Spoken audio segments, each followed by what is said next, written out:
मित्रों नमस्कार। शिखरवाणी यूट्यूब संस्करण में आपका स्वागत है। इसमें हम एक महत्वपूर्ण मुद्दे की चीरफाड़ करते हैं।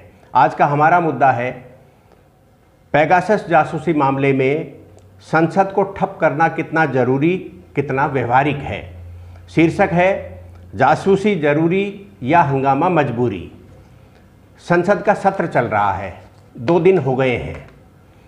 हंगामा है, लेकिन लोकसभा अध्यक्ष ओम बिरला ने सभी राजनीतिक पार्टियों के नेताओं को पहले ही बुलाकर संसद सत्र आसानी और सुगमता से चले इसके लिए बातचीत की। सारे विपक्ष के नेता इस बात से सहमत थे।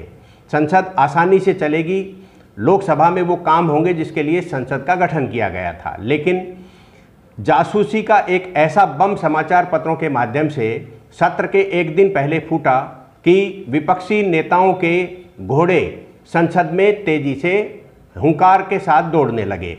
परिणाम ये हुआ कि 2 दिन से संसद में कोई काम नहीं हो पाया। सरकार की तरफ से पूर्व आईटी मिनिस्टर रविशंकर प्रसाद ने स्पष्ट जवाब दिया कि सरकार की इसमें कोई भूमिका नहीं है, जबकि पेगासस कंपनी के तरफ से भी यह स्पष्टीकरण आया है कि किसी भी प्रकार से कोई जासूसी नहीं की गई। लेकिन 16 ऐसे पत्रकारिता यानी मीडिया संस्थानों ने इसकी जांच की और जांच करने के बाद ये पाया कि हिंदुस्तान में 300 लोगों की जांच हुई है, 300 लोगों की जासूसी हुई है।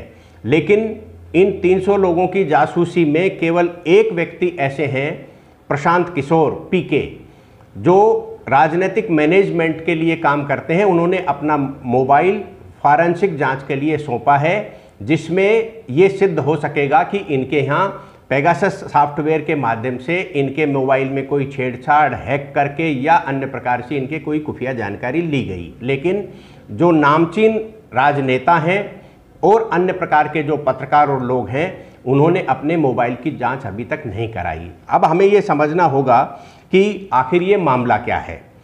डिजिटल सॉफ्टवेयर पेगासस के जरिए देश भर के यानी अनेकों देशों के शासक अपने नागरिकों की, विरोधियों की और संदिग्ध गतिविधि वाले लोगों की जांच कराते हैं, जासूसी कराते हैं।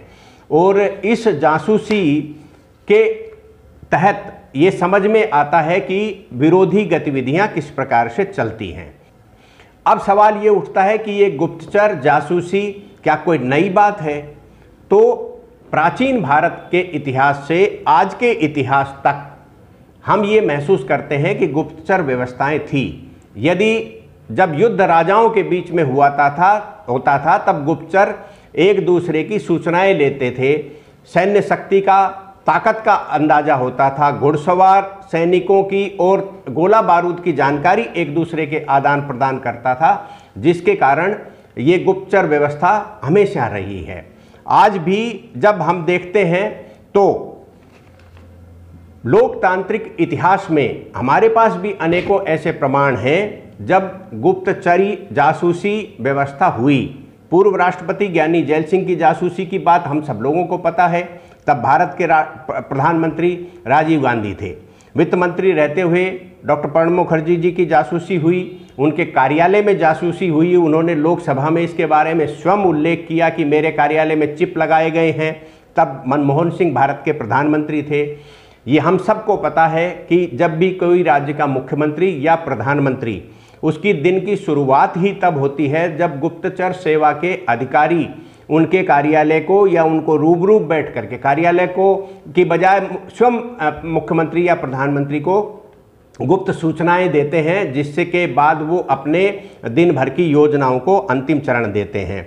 कोई भी घटना हो जाती है तब हम सबसे पहले ये सवाल करते हैं कि गुप्तचर सूचनाएं कमज़ोर थी, जिसके कारण ये घटनाएं हो गई हैं। पुलिस और अन्य तंत्र जो इस प्रकार की विवेचनाएं करते हैं, वो मुखबिरों के माध्यम से जासूसी कराते हैं और अपनी जानकारी लेते हैं। इस प्रकार गुप्तचर व्यवस्था शासन तंत्र का प्रणाली का एक हिस्सा है।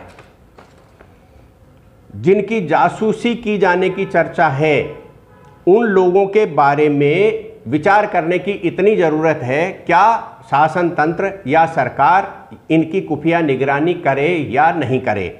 जब रात के अंधेरे में राहुल गांधी चीनी दूतावास में छुपते छुपते जाते हैं, उनकी पार्टी उनके जाने का खंडन करती है, अगले दिन उसका वीडियो आता है, उसकी फ़ोटो फुटेज आती हैं, तब पार्टी उनकी तरफ से हाँ भरती है कि हाँ राहुल गांधी चीनी दूतावास में गए थे। क्या इस प्रकार से चुपके चुपके जाना जासूसी करने के लिए सरकार को आमंत्रित करना नहीं है? जब चीन के साथ युद्ध जैसे हालात हों, चीन के लोग सैनिक जो है आपसी टकराहट में हिंदुस्तान के 20 सैनिक शहीद हों और चीन के 60 लगभग सैनिक मारे जाएं, ऐसी स्थिति में हमारे विपक्ष के नेता यदि ये कहें कि चीन हमारे देश की सीमा में घुसकर हरकत कर रहा है, हमारी सेना का मनोबल गिराया जाए, तब क्या ये स्थिति निर्मित नहीं होती कि इस प्रकार के नेताओं की खुफिया जांच कराई जाए? मणिशंकर अय्यर जब पाकिस्तान जाते हैं, पाकिस्तान में जाकर के वहाँ की सरकार से आग्रह करते हैं कि आप हिंदुस्तान में नरेंद्र मोदी की सरकार को गिराने के लिए हमारी मदद करिए, तब क्या मणिशंकर अय्यर की जांच खुफिया एजेंसी करें या नहीं करें? जब शाहीन बाग का आंदोलन होता है, उस आंदोलन में जिस तरीके से प्रदर्शन, नारे और घटनाएं सामने आती हैं, तब क्या जासूसी की आवश्यकता महसूस नहीं होती? जब किसान आंदोलन होता है और किसान आंदोलन में विदेशों से जिस तरीके से टूल किट का मामला सामने आता है, तब क्या केंद्र की सरकार या अन्य खुफिया एजेंसियां आंख बंद करके बैठ सकती हैं? जब भारत की महामारी के बारे में प्रथम पृष्ठ पर सैकड़ों लोगों की लाशें जलती हुई चिताएं समाचार पत्रों में दिखाई जाएं और वो विदेशी मीडिया में छपें, तब क्या खुफिया एजेंसियों की आंखें नहीं खुलना चाहिए? इस प्रकार की बातें उसी टूल किट का हिस्सा हैं जो कहीं न कहीं यह प्रेरित करती है। आज भारत सरकार की ओर से ये कहा जा रहा है कि ये जो जासूसी का बम फोड़ा गया है, ये लोकसभा में आने वाले 18 उन महत्वपूर्ण विधेयकों को पारित कराने में बाधा डालने के लिए किया गया है, बम फोड़ा गया है, जिससे नरेंद्र मोदी सरकार द्वारा लिए जाने वाले निर्णयों में बाधा हो जाए। अब सवाल ये उठता है कि क्या संसद को ठप किया जाना चाहिए या नहीं किया जाना चाहिए? इसमें दो मत नहीं है कि संसद देश की 140 करोड़ लोगों के भाग्य का निर्धारण करने वाली संस्था है।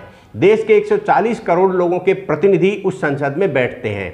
तब सवाल ये उठता है कि क्या इन 200-300 लोगों जिनके जासूसी किए जाने के आरोप हैं, प्रमाण नहीं है, सरकार और जो कंपनी है जो पेगासस सॉफ्टवेयर निर्माण करती है, वो कंपनी स्वयं कह रही है कि हमारे कोई सॉफ्टवेयर का ऐसा उपयोग नहीं हुआ, तब ये सवाल नहीं उठता कि देश की यह संसद इन 200-300 लोगों के लिए ठप करती जाए और देश का 140 करोड़ लोग मौन होकर ये सुनता रहे, देखता रहे कि हमारी संसद को हाईजैक कर लिया गया, ठप कर दिया गया।